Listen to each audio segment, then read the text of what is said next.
The stagecoach lurched to a halt in front of the dusty depot, and Beatrice Palmer pressed her trembling hand against the window, watching the small Texas town of Llano materialize through the haze of afternoon heat like something from a fevered dream. She had traveled over 1,000 miles to become the wife of a man she had never met, carrying nothing but a worn carpetbag and a heart that felt too fragile for this harsh frontier landscape. The year was 1876, and the Wild West was still wild enough to swallow dreams whole.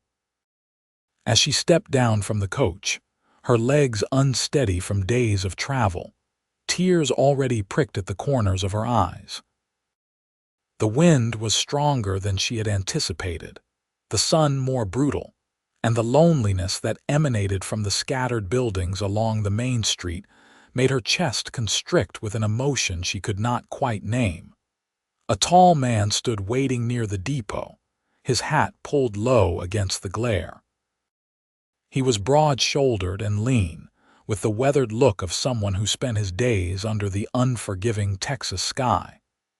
When he removed his hat and stepped forward, Beatrice could see his face properly. He had kind eyes, a deep brown that reminded her of rich soil, and a mouth that looked like it had forgotten how to smile but might remember if given reason. "Miss Palmer." His voice was rough but gentle, like sandpaper drawn carefully across something precious. "Yes."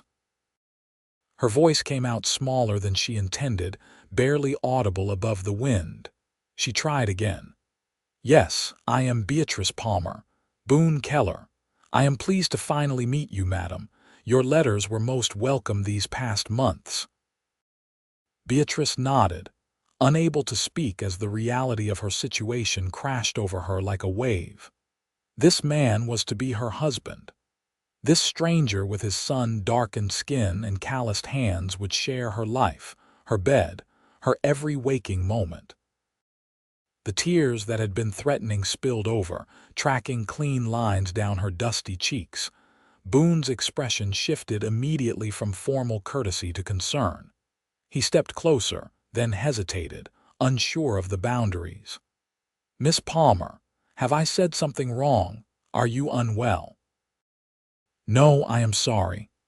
Beatrice wiped frantically at her face with her sleeve. "I apologize, Mr. Keller. I cry too easily. It is a terrible fault of mine. My mother always said I was too sensitive for my own good. I am not hurt or frightened. I just feel things deeply, and sometimes the tears come before I can stop them." For a long moment, Boone simply looked at her, really looked at her, as if he was seeing past the travel-stained dress and the tear-streaked face to something deeper beneath.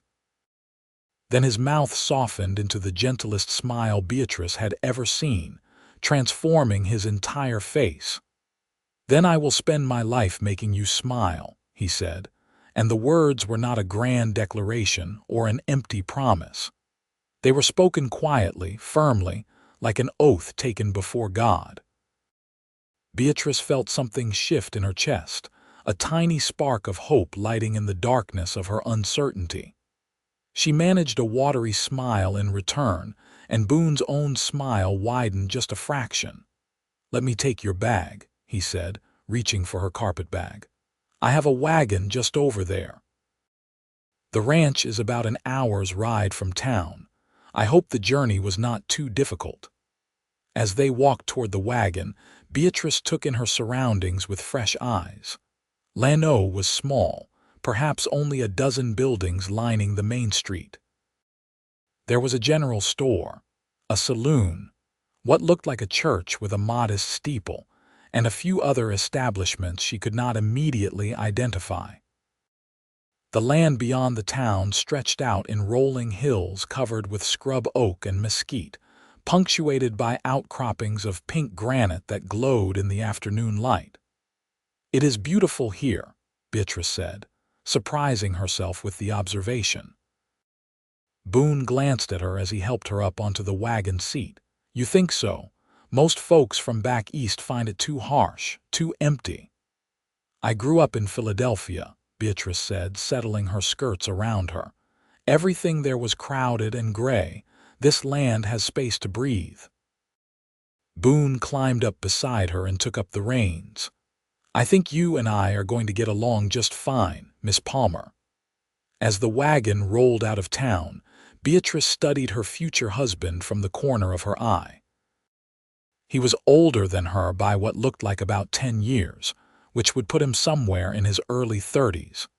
His hands on the reins were confident and steady, and he drove with the ease of long practice. His profile was strong, with a straight nose and a firm jaw darkened by a day's growth of beard. "May I ask you something, Mr. Keller?" Beatrice ventured after they had traveled in silence for a while. "Boone, please, and you may ask me anything. Why did you send for a mail-order bride?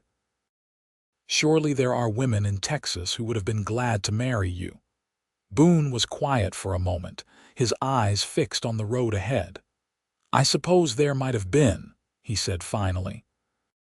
"But I wanted someone who chose this life deliberately, someone who was coming to Texas because they wanted a new beginning, not because they were already here and running out of options." "Does that make sense?" "I think so," Beatrice said. "You wanted someone as determined as you are." "Maybe that is it." Boone glanced at her, and she saw a flicker of curiosity in his eyes. "What made you answer my advertisement? A young woman like you must have had other options." Beatrice looked down at her hands folded in her lap. "My father died 2 years ago. He left debts. My mother remarried quickly to a man who could pay them, and he made it clear that I was not welcome in his house beyond my 18th birthday. I had a choice between trying to find work in a factory or taking a position as a governess with a family who wanted me to be grateful for the privilege of raising their children for almost no wages.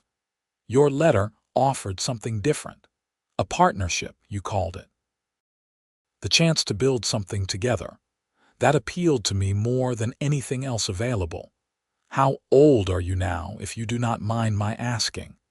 22. "I waited until I had saved enough money for the train fare before I answered your advertisement." "That took 2 years of working in a millinery shop." Boone nodded slowly. "That shows character. You are not impulsive." "No," Beatrice agreed, "though my tears might suggest otherwise." "Tears and impulsiveness are not the same thing," Boone said. "One is about feeling deeply. The other is about acting without thought. I would rather have someone who feels things than someone who charges ahead without considering the consequences." The ranch, when they finally arrived, was more substantial than Beatrice had dared hope. The main house was a low structure built of local limestone, with a wide porch that wrapped around 2 sides. There was a barn, a chicken coop, several corrals, and what looked like a bunkhouse in the distance. Cattle grazed on the hills beyond, their forms dark against the golden grass. "How much land do you have?" Beatrice asked as Boone helped her down from the wagon. 800 acres. It is not the biggest spread in the county, but it is mine." "Well, ours now, I suppose, once we are married. When did you plan for the wedding to take place?" Boone set her carpetbag on the porch and turned to face her squarely. "I thought we might wait a few days, give you time to settle in, and make sure this is what you truly want. Reverend Matthews in town can perform the ceremony whenever you are ready. I have had a room prepared for you with a door that locks from the inside. I want you to know that you are safe here, Beatrice.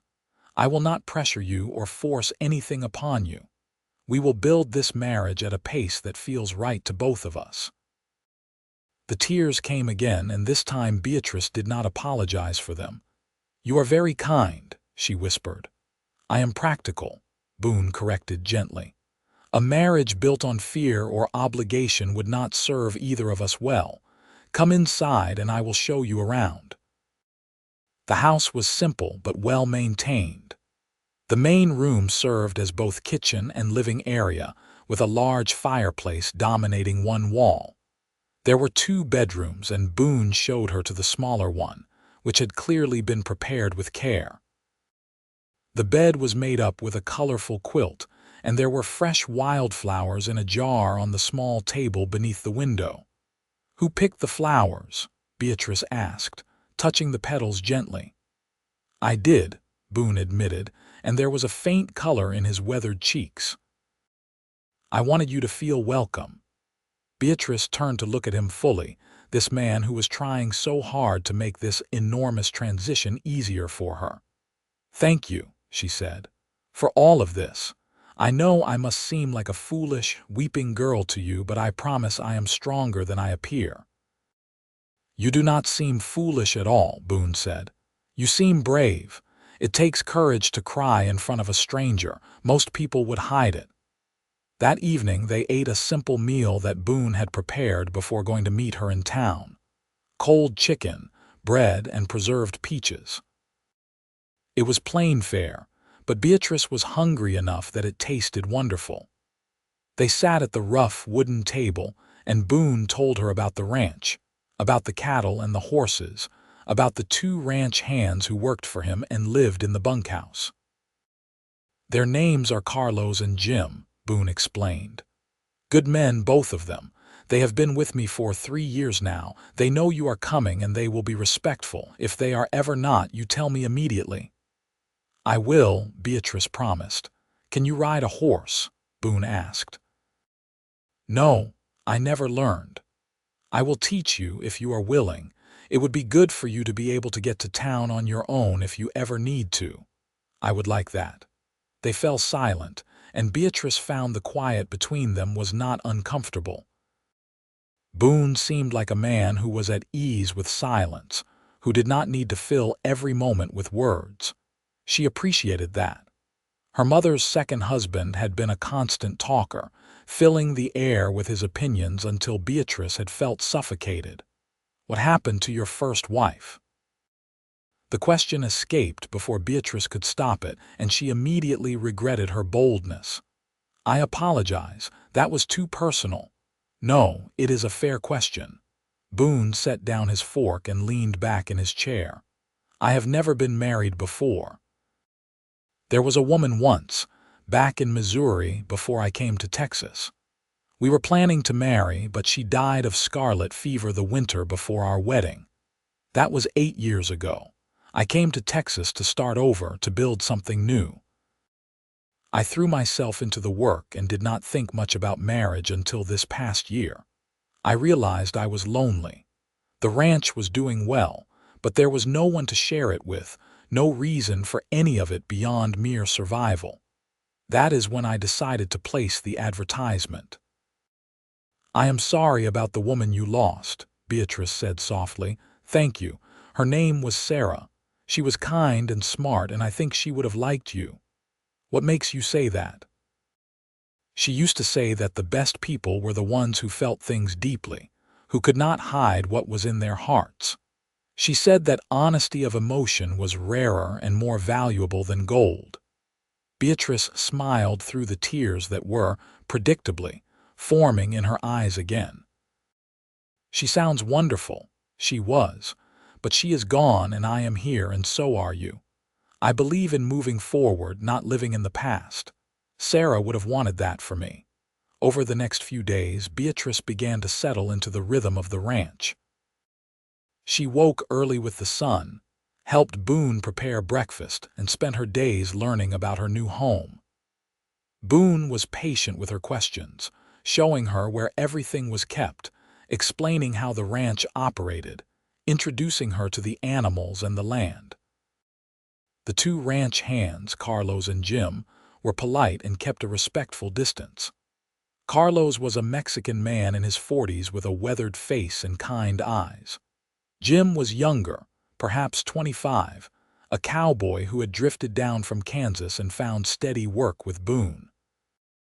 Both men seemed to genuinely respect their employer, which told Beatrice something important about the kind of man Boone was.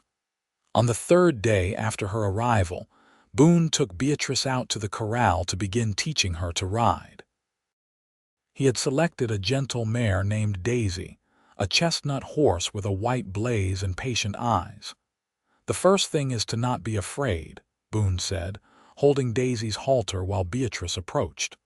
Horses can sense fear and it makes them nervous. Just be calm and confident. Beatrice reached out to stroke Daisy's neck, feeling the warm solidity of the animal beneath her hand. She is beautiful. She is a good horse. I bought her specifically with you in mind. I wanted you to have your own mount. The thoughtfulness of this gesture made Beatrice's eyes well up again, but this time she managed to smile through the tears. You bought her for me, before you even met me. I was confident you would come, Boone said. Your letters showed determination. Now let me help you mount. Learning to ride was harder than Beatrice had anticipated, but also more exhilarating. Sitting atop Daisy, even just walking slowly around the corral with Boone leading the horse, gave her a sense of possibility she had not felt in years. The world looked different from horseback, more open and full of potential. You are doing well, Boone encouraged, walking beside her. You have good posture and you are not gripping too tight. Many beginners clench up, but you are staying relaxed. I trust you, Beatrice said simply. And I trust Daisy. That is the key to everything, Boone replied. Trust. That evening, as they sat on the porch watching the sun set over the hills, Beatrice felt a sense of peace settling over her that had been absent for most of her life. The sky was painted in shades of orange and pink, and the air was cooling after the heat of the day. Cicadas sang in the grass, and somewhere in the distance, a cow lowed softly. Boone, Beatrice said quietly, I think I am ready to marry you. He turned to look at her, surprise evident on his face. Are you certain? There is no rush. I am certain. You have been nothing but kind and respectful. You have shown me what manner of man you are, and I believe we can build a good life together. I want to begin that life properly as your wife. Boone reached over and took her hand, the first time he had initiated any physical contact beyond helping her on and off horses or wagons. His hand was large and rough from work, but his grip was gentle. Then we will go to town tomorrow and speak with Reverend Matthews. We can be married as soon as he can arrange it. Thank you, Beatrice said, squeezing his hand in return. For what? For keeping your promise. You said you would spend your life making me smile, and you have already started. I have smiled more in these past 3 days than I did in the entire 2 years before leaving Philadelphia. Boone's expression softened into that gentle smile she was coming to treasure. That is good to hear. I intend to keep that promise every day for the rest of our lives. The wedding took place 4 days later in the small church in Llano. It was a simple ceremony, attended by Reverend Matthews, his wife, Carlos and Jim from the ranch, and a handful of townspeople who had become curious about Boone's mail-order bride. Beatrice wore her best dress, a simple blue cotton that she had pressed carefully that morning. Boone wore a clean shirt and his Sunday trousers, his hair freshly cut, and his face cleanly shaved. When Reverend Matthews asked if Boone would take Beatrice to be his lawfully wedded wife, Boone's voice was steady and sure. I will. And when the same question was posed to Beatrice, she found her own voice equally firm despite the tears streaming down her face. I will. You may kiss your bride, Reverend Matthews announced with a gentle smile. Boone stepped close to Beatrice and cupped her face in his hands, his thumbs gently wiping away her tears. Then he kissed her, soft and brief and full of promise. It was Beatrice's first kiss, and it felt exactly right. After the ceremony, several of the townspeople invited them to a small celebration at the hotel's dining room. There was cake and coffee, and people offered their congratulations with genuine warmth. A woman named Clara, who ran the general store with her husband, took Beatrice aside and squeezed her hand. Boone Keller is a good man, Clara said earnestly. One of the best in this county. He is fair and honest, and he works harder than just about anyone I know. You have chosen well." "Thank you," Beatrice said, grateful for the reassurance. "I am beginning to see that myself." When they finally returned to the ranch that evening, the sun was setting again, painting everything in gold and shadow. Boone helped Beatrice down from the wagon and then surprised her by sweeping her up into his arms. "What are you doing?" Beatrice asked, laughing despite her tears of joy and nervousness. "Carrying my bride over the threshold," Boone said, mounting the porch steps with her in his arms. "It is traditional, is it not?" "I believe it is," Beatrice agreed, wrapping her arms around his neck. Inside, Boone set her down gently in the main room. The house felt different now, more like home. Boone had lit lamps before they left that morning, and the warm light made everything glow softly. "Beatrice," Boone said, taking both her hands in his, "I want you to know that we can take this as slowly as you need. Tonight, tomorrow, next week, whenever you are ready. There is no pressure." Beatrice looked up at him, this man who had shown her nothing but kindness and patience. "I am nervous," she admitted, "but I am ready. I want to be your wife in every sense of the word." Boone's smile was tender as he leaned down to kiss her again, longer this time, deeper. When he pulled back, his eyes were dark with emotion. "Then let me show you how much I already care for you." He led her to what had been his room and was now theirs. Inside, he had placed more wildflowers, and the quilt on the bed had been turned down. He was gentle with her, patient, talking her through her nervousness with soft words and softer touches. Beatrice cried, but this time they were tears of joy and relief, and the overwhelming sensation of being truly seen and valued for the first time in her life. Afterward, they lay together in the darkness, Beatrice's head on Boone's chest, listening to the steady beat of his heart. "Are you all right?" Boone asked, his hand stroking her hair. "Better than all right," Beatrice whispered. "I am happy. Good. That is all I want, for you to be happy here with me." "I think I will be," Beatrice said. "I think we are going to have a good life together." "I believe you are right," Boone agreed, kissing the top of her head. The days turned into weeks, and the weeks into months. Summer gave way to fall, and the Texas heat eased into cooler, more comfortable temperatures. Beatrice learned to ride Daisy with confidence, often accompanying Boone on short rides around the ranch. She learned to manage the household, to preserve food for the winter, to tend the vegetable garden that Boone helped her plant near the house. She also learned that marriage was not always easy, even with a good man. There were disagreements about small things, about how money should be spent, or what tasks needed priority. But Boone never raised his voice to her, never dismissed her opinions, and they always found a way to work through their differences with patience and mutual respect. One afternoon, in late October, Beatrice was in the garden picking the last of the tomatoes when she heard horses approaching. She looked up to see 3 riders coming toward the house at a gallop. Something about their urgent pace made her heart beat faster. She set down her basket and hurried toward the barn where she knew Boone was working. "Boone," she called out. "Someone is coming fast." Boone emerged from the barn, his eyes narrowing as he watched the approaching riders. "Go inside the house," he said firmly but without panic. "Lock the door and do not come out until I tell you it is safe." "What is happening?" Beatrice asked, fear rising in her throat. "I do not know yet, but I want you safe. Please, Beatrice, do as I ask." Beatrice ran to the house and locked the door as instructed, then positioned herself by the window where she could see what was happening. The 3 riders pulled up in front of the house, their horses lathered with sweat. She recognized one of them as a man named Thomas who owned a ranch about 5 miles to the north.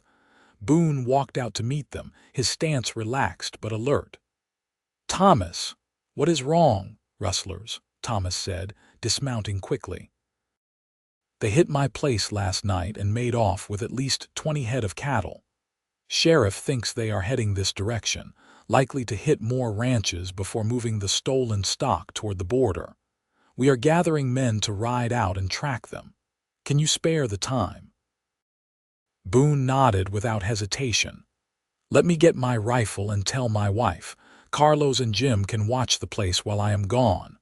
"Bring them too if they are willing," Thomas said. "We need all the men we can get." Boone came to the house and knocked softly. "Beatrice, it is safe. Let me in."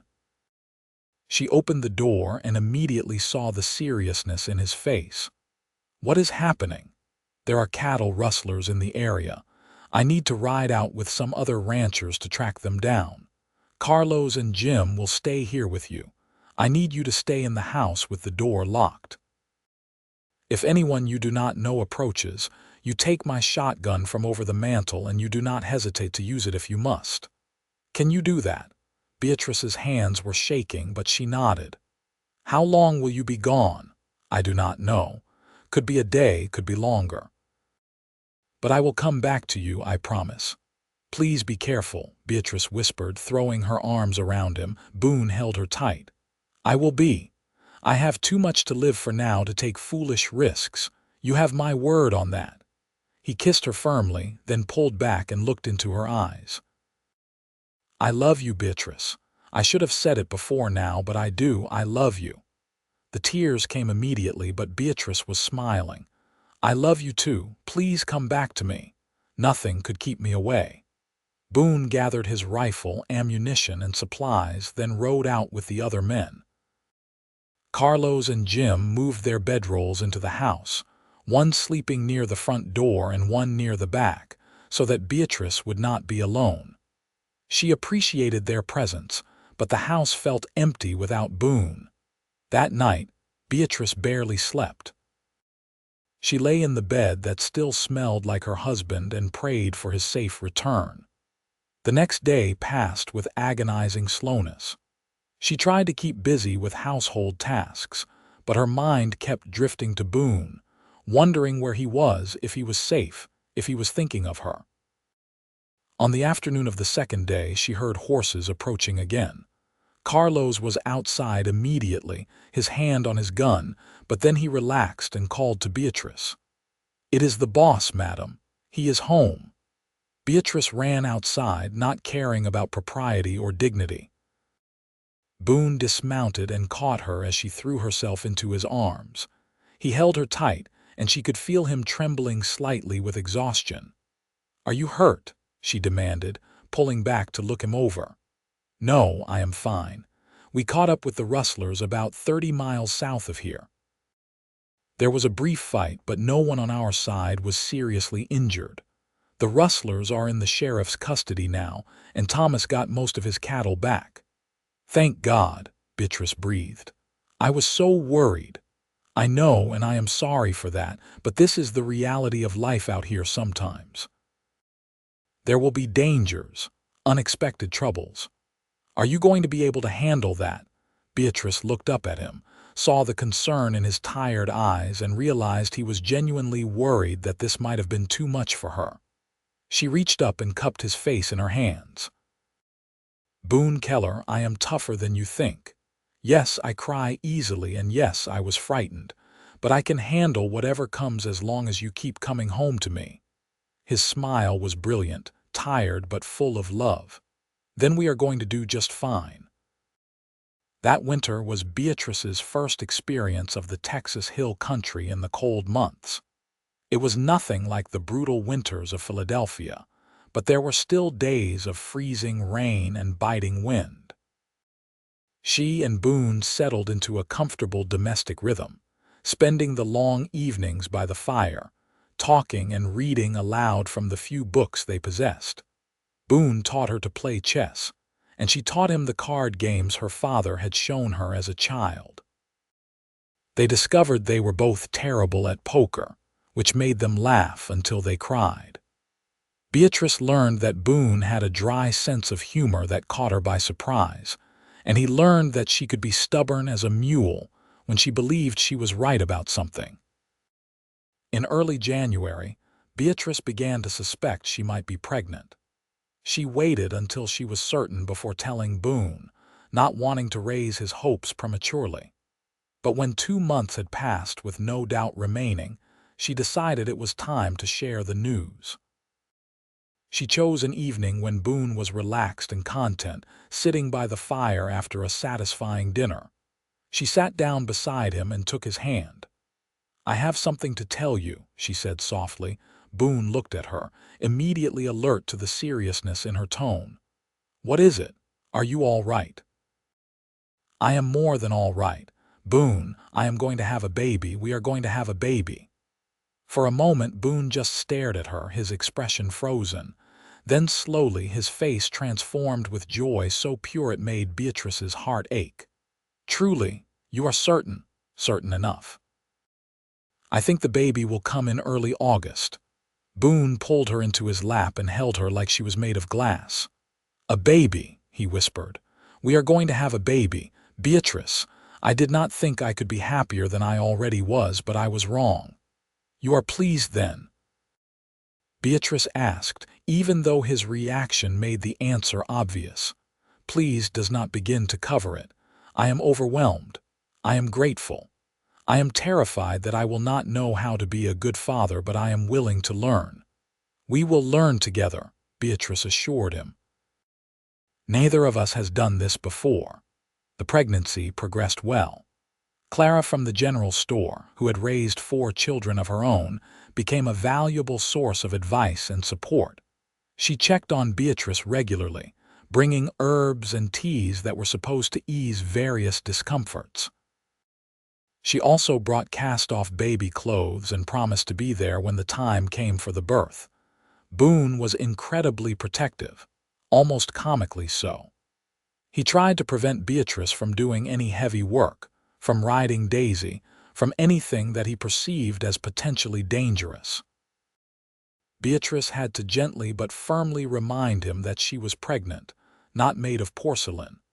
"Women have been having babies since the beginning of time," she told him one day when he tried to stop her from carrying a basket of laundry. "I am strong and healthy.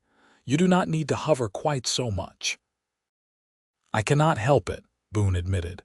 "You are carrying the most precious thing in the world to me.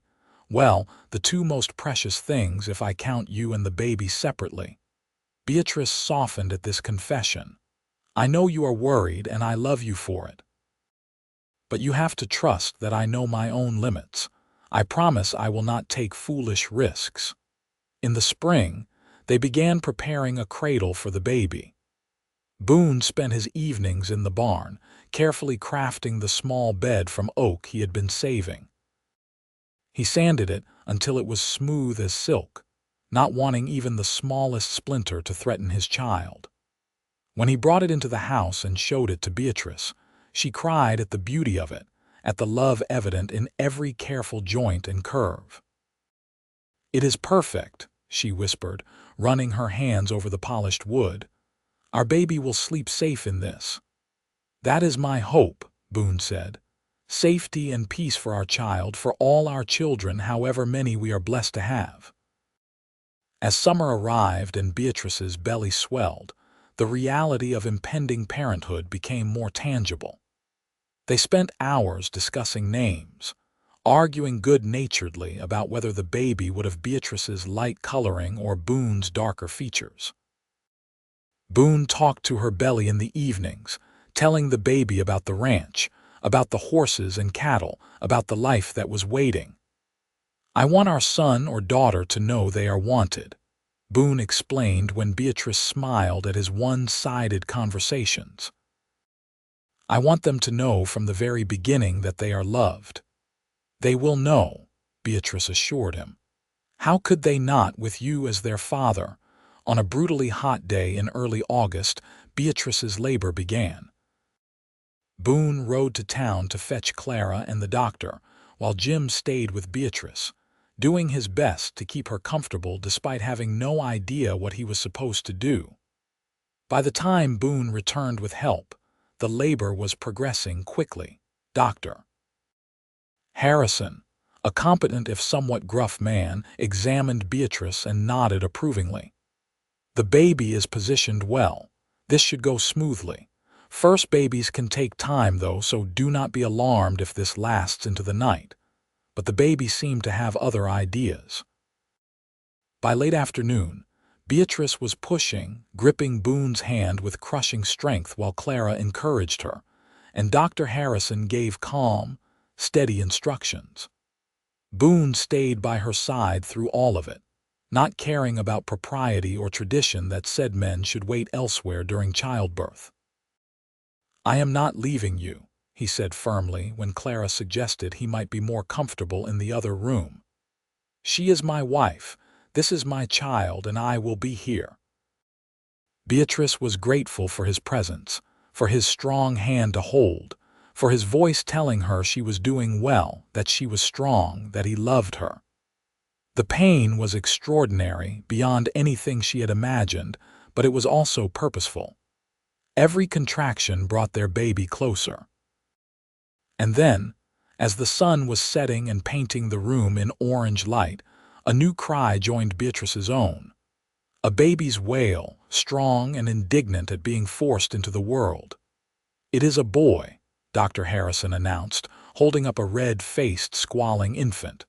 "Congratulations, you have a son." Boone was crying, tears streaming down his face as he watched the doctor clean and wrap the baby. When Clara finally placed the tiny bundle in Beatrice's arms, Boone leaned close, both of them looking down at the miracle they had created. "Hello, little one," Beatrice whispered, fresh tears streaming down her face. "We have been waiting for you." The baby had a shock of dark hair like his father and was working his tiny fists as if already prepared to fight the world. He was beautiful and perfect and absolutely overwhelming. "What will you name him?" Clara asked, smiling at the new family. Boone looked at Beatrice.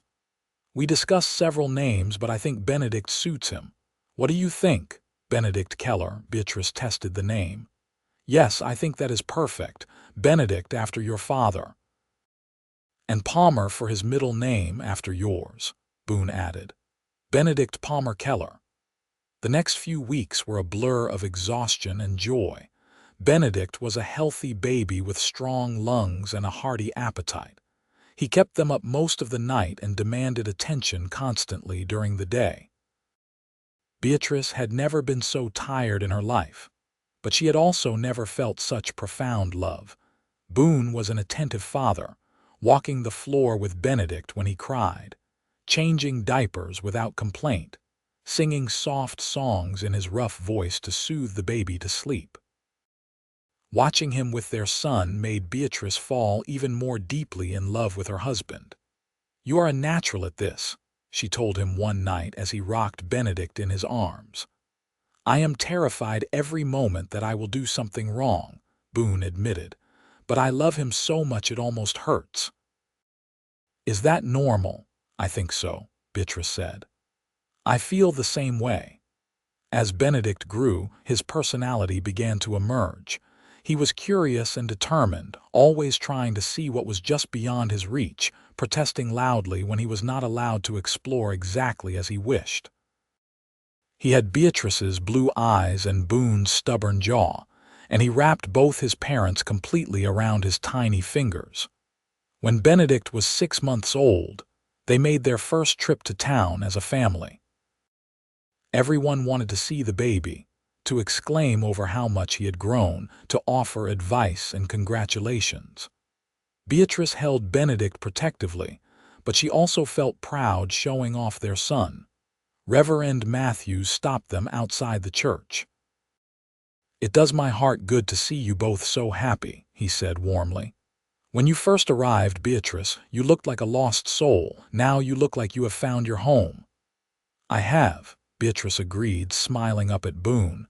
"I definitely have. The years passed with surprising speed." Benedict grew into a bright, energetic toddler who followed Boone everywhere, wanting to help with every ranch task. He was talking early, chattering constantly about the horses and cattle, about the hawks he saw circling overhead, about everything his young mind noticed. When Benedict was 2 years old, Beatrice discovered she was pregnant again. This time, the news felt more familiar, less overwhelming. She told Boone over breakfast, simply and directly, "We are going to have another baby." Boone's face lit up with the same joy he had shown the first time. "That is wonderful news. Benedict will have a brother or sister." "How do you feel about it?" Beatrice asked. "Truly, honestly, grateful, blessed beyond measure, a little nervous about managing 2 small children, but mostly just happy." Boone reached across the table to take her hand. "You have given me everything I did not know I needed, Beatrice. A home, a family, a reason to keep working toward something better. I love you more than I can express." "I love you too," Beatrice said, squeezing his hand. "And I cry about it constantly, as you well know." "I do," Boone agreed, grinning. "But I have kept my promise, have I not? Most of those tears are happy ones." "Most of them," Beatrice confirmed. "You have spent your life making me smile exactly as you said you would." The second baby, a girl they named Bonnie Clara, arrived on a cool day in March. She was smaller than Benedict had been, with a cap of light brown hair and a surprisingly peaceful disposition. Where Benedict had been demanding and loud, Bonnie seemed content to observe the world quietly from her mother's arms. "She is so different from Benedict," Beatrice marveled when Bonnie was a few weeks old. "He never stopped fussing. She barely makes a sound." "Each child is their own person," Boone said wisely, though his experience was limited to these two.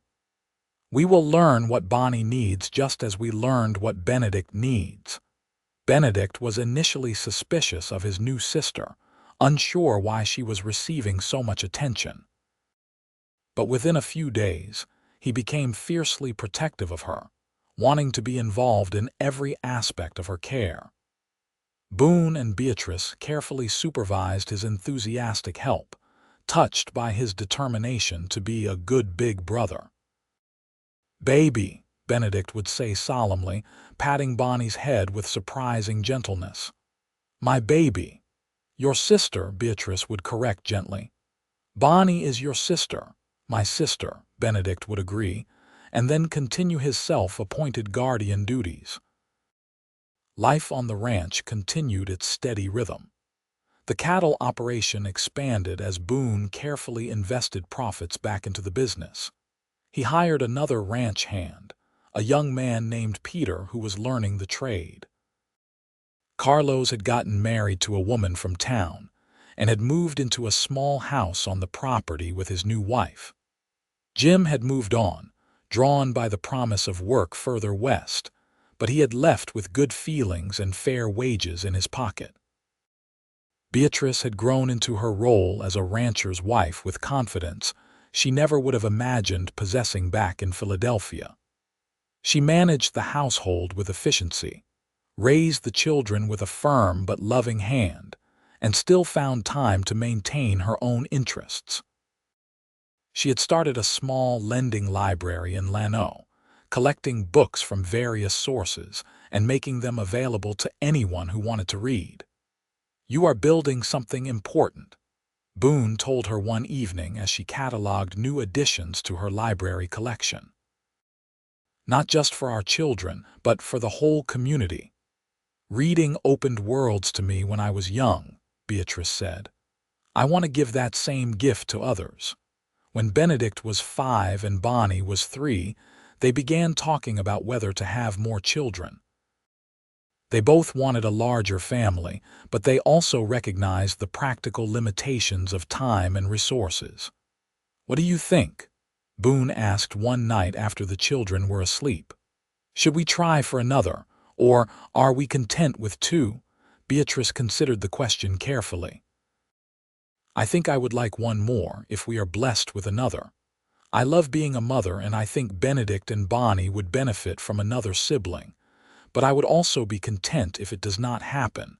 We have so much already." "Then we will leave it in God's hands," Boone said. Whatever happens, we will be grateful for what we have. As it turned out, God's plans included one more child. Beatrice became pregnant when Bonnie was almost 4, and this pregnancy felt different from the first two. She was more tired, more uncomfortable, and the baby seemed larger and more active than either of the previous children had been. "I think this one is going to be a handful," Beatrice predicted, rubbing her swollen belly. "This child never stops moving." "Takes after Benedict then," Boone teased. "That boy has not stopped moving since he learned to walk." The labor was harder this time, longer and more difficult. Beatrice was older now, 30 years old, and her body seemed to protest the ordeal more than it had before. But after many hours and with Clara and Dr. Harrison's skilled assistance, another healthy baby entered the world. "Another son," Dr. Harrison announced, "and a big one too. No wonder you had a difficult time." They named him Brandon Thomas, and he lived up to Beatrice's prediction of being a handful. He was indeed larger than Benedict had been, with a powerful cry and an insatiable appetite.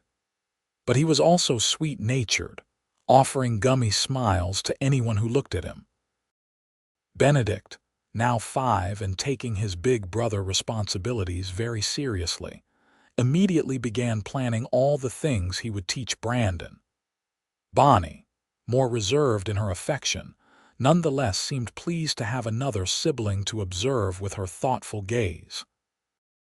"Our family is complete," Boone said one evening, watching Beatrice nurse Brandon while Benedict and Bonnie played quietly nearby. "This is everything I dreamed of and more." "Do you ever think about that day at the depot?" Beatrice asked, "when I stepped off that stagecoach crying?" "I think about it often," Boone admitted. "I think about how close I came to never meeting you, to never having this life. If you had answered a different advertisement, if you had decided to stay in Philadelphia, if any one of 1,000 things had been different, we would not be here right now." "I knew as soon as you smiled at me," Beatrice confessed. "When you told me you would spend your life making me smile, something in my heart just knew that you meant it, that you were someone I could trust." "I did mean it," Boone said, "and I have done my best to keep that promise." "You have exceeded it," Beatrice corrected. "You have given me not just smiles, but laughter and joy and love. You have given me a home and a family and a place to belong. I cry just as easily as I always did, but now the tears are almost always happy ones." The children grew and thrived. Benedict developed a natural talent with horses, able to calm even the most skittish animals with patience and gentle words. Bonnie showed an early gift for numbers and helped Beatrice keep the household accounts long before most children her age could even read. Brandon was the adventurer, always climbing something he should not, exploring places that gave his parents heart attacks, but somehow managing to survive his escapades with nothing worse than a few scrapes and bruises. When Benedict turned 10, Boone began teaching him the more serious aspects of ranch work. The boy was old enough now to understand responsibility, to learn about breeding stock and market prices, about water rights and fence maintenance. Benedict soaked up the knowledge eagerly, proud to be trusted with adult concerns. "He will make a fine rancher someday," Carlos observed to Boone one afternoon. "He has your steadiness and your mother's quick mind." "I hope so," Boone said. "I want him to have the option to take over the ranch when I am ready to slow down, but I also want him to know he can choose his own path. Same with Bonnie and Brandon. Whatever they want to do with their lives, I will support them." "That is good parenting," Carlos approved. "My father tried to force me into his trade, and I resented him for it until the day he died. You are giving your children freedom and security, which is the best gift any parent can offer." As the children entered their teenage years, new challenges arose. Benedict became interested in a girl in town, the daughter of the hardware store owner. He was awkward and earnest in his courtship, making Boone and Beatrice smile with nostalgic recognition of young love. Should I give him advice, Boone wondered, or let him figure it out on his own? A little advice would not hurt, Beatrice said, especially from someone who knows how to treat a woman with respect and kindness. You have set an excellent example. Bonnie, at 12, had become passionate about education and announced she wanted to become a teacher. This was unusual for girls in rural Texas, but Beatrice and Boone encouraged her ambition. They made arrangements for her to attend a teaching college in Austin when she was old enough, determined to support her dreams. Brandon, at 10, was still working out what interested him beyond general mayhem and mischief. But he had a good heart and a strong sense of justice that suggested he might find his calling in law or politics someday. The ranch continued to prosper. Boone had become respected throughout the county as a fair dealer and an honest man. Other ranchers sought his advice on breeding and land management. He served on the town council and helped mediate disputes when they arose. Beatrice's lending library had expanded into a proper small library building, funded by donations from throughout the community. On their 20th wedding anniversary, Boone surprised Beatrice with a trip to San Antonio. It was the first time they had been away from the ranch together since their wedding, and leaving the children in Carlos's capable care felt strange and liberating. In San Antonio, they stayed in a real hotel with indoor plumbing and gas lights. They ate in restaurants and walked along the river. They visited the missions and explored the markets. But mostly, they just enjoyed being together without the constant demands of children and ranch. I feel like I am courting you all over again, Boone said as they walked hand in hand along the river one evening. Getting to know you fresh, seeing you in a new place. You like what you see? Beatrice asked teasingly. I love what I see. You are even more beautiful to me now than you were at 22. Every year we spend together makes me appreciate you more. You are still keeping your promise, Beatrice said softly. You still make me smile every day. That was always the easiest promise I ever made, Boone replied. Making you happy makes me happy. It is the simplest mathematics in the world. On their last night in San Antonio, they stood on the balcony of their hotel room, looking out over the city. The air was warm and filled with the sounds of evening, music and laughter drifting up from the streets below. Do you ever regret it? Boone asked suddenly. Leaving Philadelphia. Marrying a stranger. Choosing this life instead of something easier. Beatrice turned to look at him, seeing the vulnerability in his face. Even after 20 years, he still worried that she might have sacrificed too much. She reached up and cupped his face in her hands, much as he had done the first time he kissed her. Not for one single moment, she said firmly. You are the best decision I ever made, Boone Keller. This life, our family, our home, all of it is better than anything I could have imagined for myself. You kept your promise to spend your life making me smile, but what you did not know was that I was always going to spend my life loving you for it. Boone kissed her then, deep and passionate, and for a moment they were young again, newly married and discovering each other. But they were also more than that. They were partners who had built a life together, who had weathered difficulties and celebrated joys, who had raised children and built a business and created something lasting. They returned home to find the ranch running smoothly, and the children only slightly more chaotic than when they had left. Benedict had his first real kiss from the hardware store owner's daughter while they were gone and was walking around in a daze of happiness.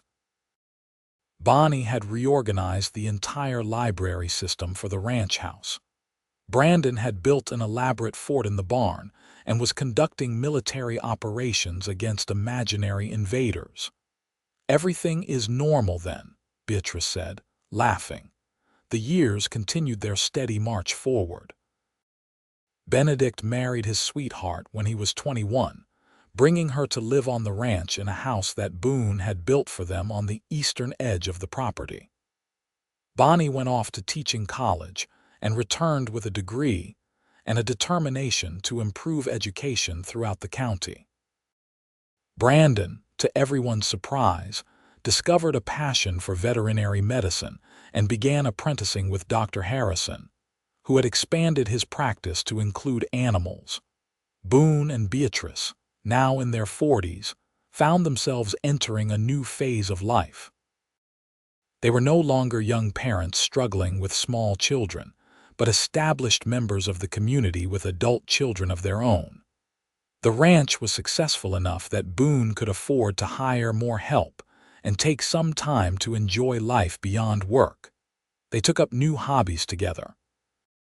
Boone learned to paint, producing surprisingly competent landscapes of the Texas hill country he loved. Beatrice started writing, recording stories of their life and the history of the region for future generations. They traveled occasionally, visiting New Mexico and Louisiana, seeing parts of the country they had never experienced, but they always came home to Llano, to the ranch that Boone had built and Beatrice had made into a home. It was the center of their world, the place where their children had grown and their love had deepened into something unshakable. When Beatrice was 45, Benedict and his wife presented them with their first grandchild, a girl they named Sarah after Boone's first love. Boone cried when they told him the name, touched by the thoughtfulness of the gesture. "Your mother would have loved her namesake," Beatrice said, holding baby Sarah in her arms, "just as she would have loved you and everything we have built here." "I think she would have," Boone agreed. "And I think she would have loved you too. You gave me the family and the life she wanted for me but never got to share." Grandparenthood suited them both. They spoiled Sarah shamelessly, taking her on adventures around the ranch, teaching her to ride before she could walk properly, reading to her for hours. When Bonnie married a fellow teacher and had twin boys a few years later, Boone and Beatrice found their house filled with grandchildren on weekends and holidays. Brandon remained unmarried longer than his siblings, focused on his veterinary studies and building his practice. But eventually, he fell in love with a widow who had a young daughter, and he married at 30, instantly becoming a father to his stepdaughter and treating her as if she were his own. The ranch passed incrementally from Boone to Benedict over time, with Boone gradually teaching his son everything he knew and then stepping back to let Benedict make his own decisions. It was sometimes hard to let go of control, but Boone knew it was necessary. Benedict was a capable rancher in his own right, bringing new ideas and energy to the operation. Boone and Beatrice moved into a smaller house on the property, a comfortable cottage with a view of the hills where they could enjoy their later years without the constant demands of the main house. They kept a vegetable garden, a few chickens, and spent their days reading, painting, writing, and entertaining their grandchildren. On their 40th wedding anniversary, the entire family gathered for a celebration. Benedict and his wife had 4 children now. Bonnie had 3. Brandon and his wife had 2, plus his stepdaughter. The house was filled with the chaos of multiple generations, with laughter and noise and love. After dinner, Benedict stood to offer a toast. "To my parents," he said, raising his glass, "who showed all of us what real love looks like. Who built this ranch and this family from nothing but determination and devotion. Who taught us to work hard, love deeply, and always keep our promises. To Boone and Beatrice Keller." Everyone echoed the toast, and Beatrice, predictably, cried. But she was smiling through her tears, looking around at all the faces that had come from the decision she made at 22 to answer an advertisement and travel to Texas to marry a stranger. Later that evening, after everyone had left and it was just the two of them again, Boone and Beatrice sat on their porch watching the sun set over the hills. The sky was painted in brilliant shades of orange and purple, and the air was sweet with the smell of wild grasses. 40 years, Beatrice said softly. It seems impossible. It seems like yesterday you were carrying me over the threshold of the big house. Best 40 years of my life, Boone said, taking her hand. His fingers were gnarled now with age and arthritis, but his grip was still strong. Every day with you has been a gift, even the hard days, Beatrice asked. The days when I cried too much or worried too much or drove you crazy with my emotions, especially those days, Boone insisted. Because those are the days that showed me who you really are. Someone who feels things deeply, who cares profoundly, who loves with every part of your soul. I would not trade that for anything. You kept your promise, Beatrice said, squeezing his hand. You said you would spend your life making me smile, and you did. You still do, every single day. It was the easiest promise I ever made to keep, Boone replied. Because your smile is the best thing in my world. It always has been. They sat in comfortable silence as the stars began to emerge in the darkening sky. Somewhere in the distance, a coyote howled, and closer by, one of the grandchildren laughed at something. The sounds of their life, their family, their home. You remember what you said to me that first day? Beatrice asked. At the depot, I told you I would spend my life making you smile. Before that, you asked if you had said something wrong when I started crying. Boone smiled at the memory. I was so confused. I thought I had somehow offended you before we had even properly met. And I told you I cried too easily, Beatrice continued, that it was a terrible fault. But you did not see it as a fault at all. You saw it as evidence of a good heart. I still see it that way, Boone said. Your tears, your joy, your anger, your love, all of it comes from the same place. A heart that is open and honest and true, that is not a fault, that is a gift. Beatrice leaned her head on Boone's shoulder, feeling the solid warmth of him beside her. After 40 years, he was still her rock, her home, her greatest love. I am glad I answered your advertisement, she whispered. I am glad I got on that stagecoach and came to Texas. I am glad I took a chance on a stranger who promised to make me smile. And I am glad you did, Boone replied, kissing the top of her head. You gave me everything, Beatrice. A home, a family, a reason to wake up every morning with gratitude. You are the best thing that ever happened to me.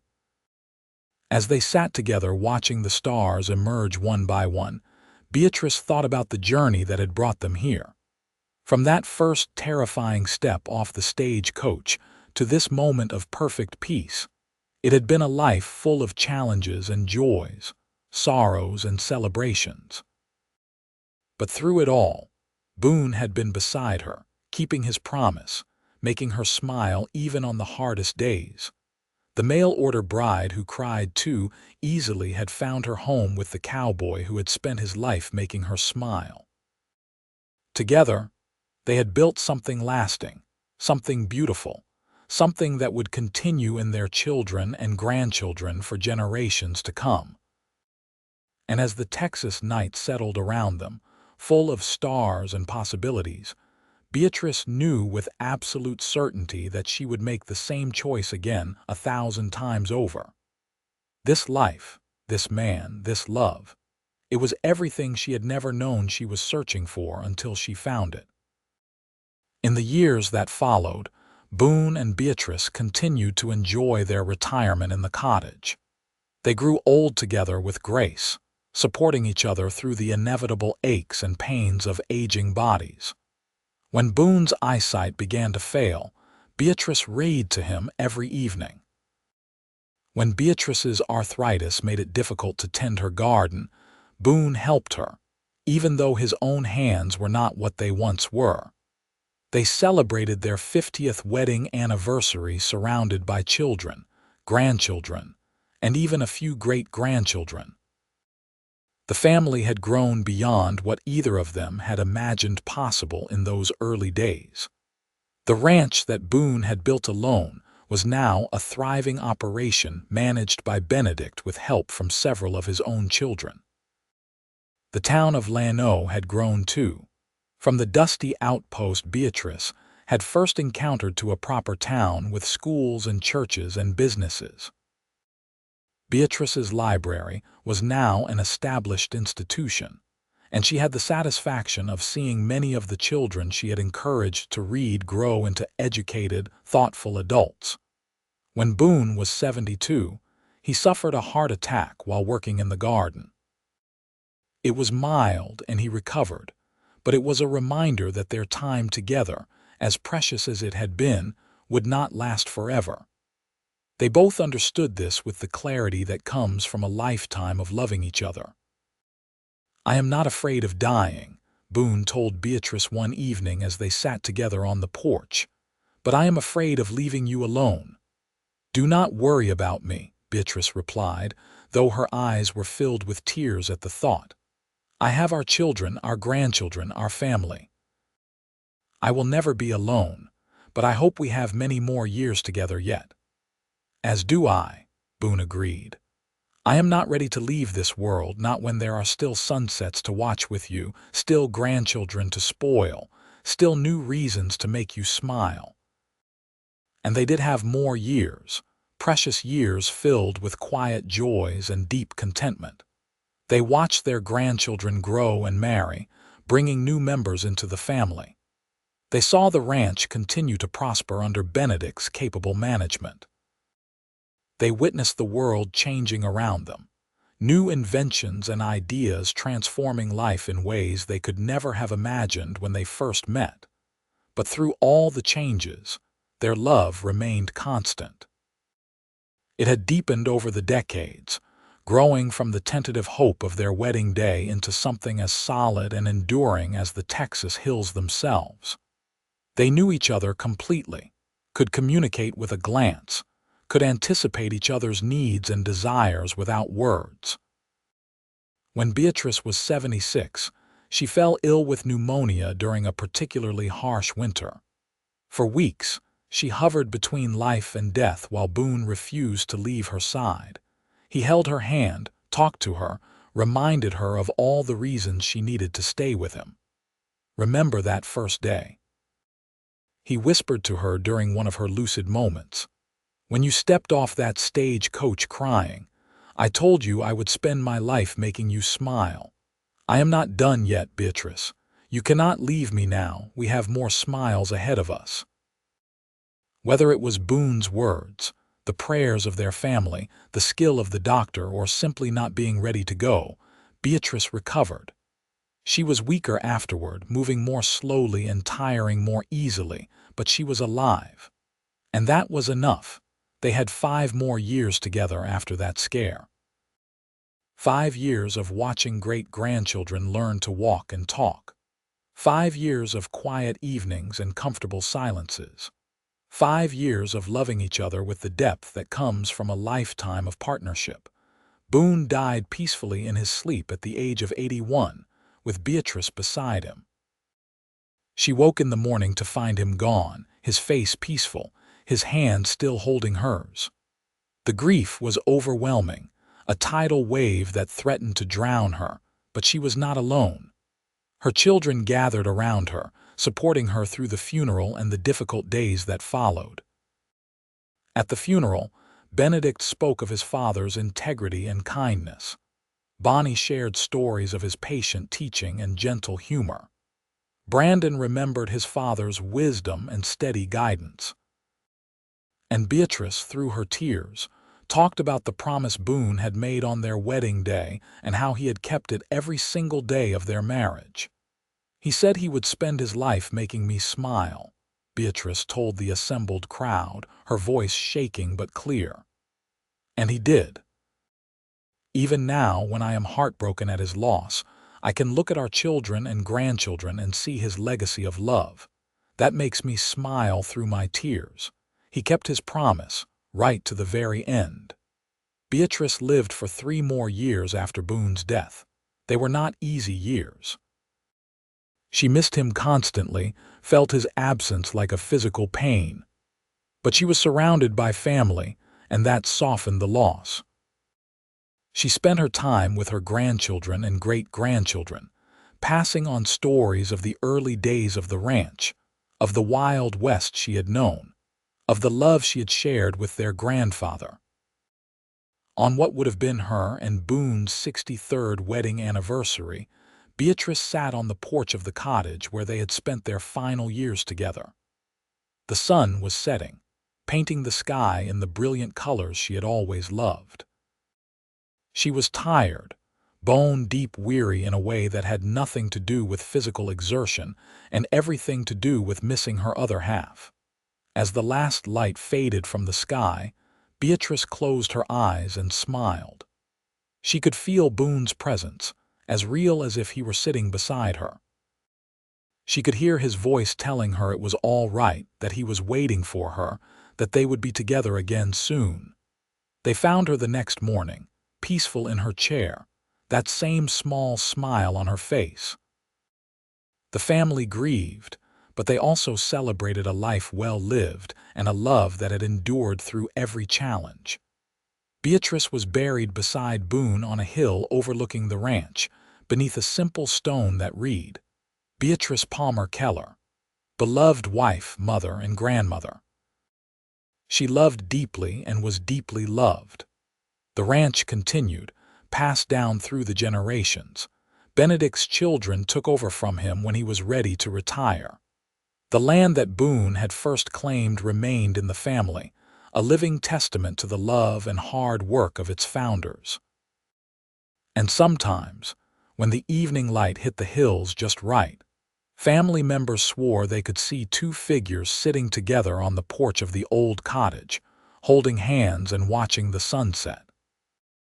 They took comfort in the image, whether real or imagined, of Boone and Beatrice together again, still keeping the promises they had made so long ago. The story of the mail-order bride who cried too easily, and the cowboy who spent his life making her smile, became family legend, passed down to each new generation as an example of what real love could be. It was a story of courage and commitment, of choosing each other every day, of building something lasting through patience and devotion. And in the end, it was a story with the happiest of endings, because their love did not die when they did. It lived on in their descendants, in the ranch they had built, in the library Beatrice had founded, in the values they had instilled in their children. It lived on in every sunset watched from that porch, in every tear shed for joy, in every promise kept. Boone and Beatrice's legacy was not just land or buildings or even family, though those were important.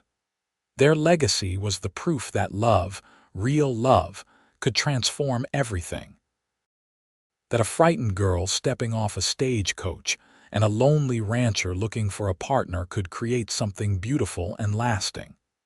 That promises made and kept could change not just 2 lives, but generations of lives to come. And so their story ended not with sadness but with hope. Hope that love like theirs still existed in the world.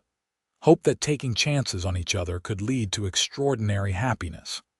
Hope that spending your life making someone smile was perhaps the most worthwhile endeavor any person could undertake. In the town of Llano, Texas, where it all began, the story of Boone and Beatrice Keller was told and retold, inspiring others to believe in the possibility of true love. Young couples getting married would invoke their names, hoping for a marriage as strong and enduring.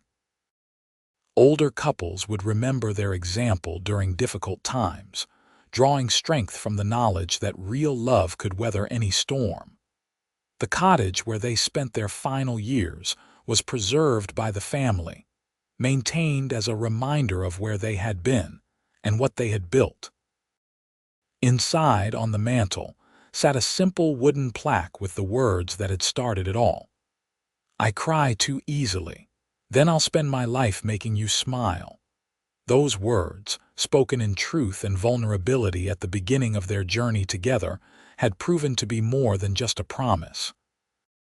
They had been a prophecy, a blueprint for a life built on understanding and devotion. Boone had indeed spent his life making Beatrice smile, and in doing so, he had created a happiness that rippled outward, touching everyone around them. And Beatrice, who had worried that her tendency to cry was a weakness, had learned that her emotional depth was actually her greatest strength. It had allowed her to love fully, to feel deeply, to create genuine connections with everyone she met. Her tears had watered the seeds of a family that grew strong and true. Their story was complete now, with no loose threads or unfinished business. They had lived fully, loved completely, and left behind a legacy that would endure for generations. The mail-order bride and the cowboy had found in each other exactly what they needed, and they had spent their lives being grateful for that gift. As the sun set over the Texas hills one more time, casting long shadows across the land that Boone and Beatrice had made their own, their story lived on. Not as a tragedy or a cautionary tale, but as a celebration of what could happen when two people chose to build a life together with honesty, patience, and unwavering commitment. And somewhere, in whatever place souls go when their time on earth is done, Boone and Beatrice sat together still, holding hands and watching the eternal sunset, their love as strong in death as it had been in life. The cowboy had kept his promise, spending his life making his bride smile. And the bride had given him everything in return, her tears and her laughter, her fears and her courage, her whole heart offered freely and without reservation. It was, in the end, exactly the kind of love story that the Wild West needed. Not one of violence or conquest, but one of partnership and devotion. A story that proved the strongest frontier was not geographical but emotional, and the greatest courage was not in facing down outlaws, but in opening your heart to another person and trusting them to handle it with care. The story of Boone and Beatrice Keller was complete, its ending as perfect as any love story could hope to achieve. They had lived, they had loved, and they had left the world better than they found it. And in the quiet moments on the ranch, when the wind whispered through the grass, and the stars emerged one by one in the darkening sky, their presence could still be felt, a reminder that true love never really ends. It simply changes form, becoming part of the land and the legacy and the eternal hope that love like theirs might be found again.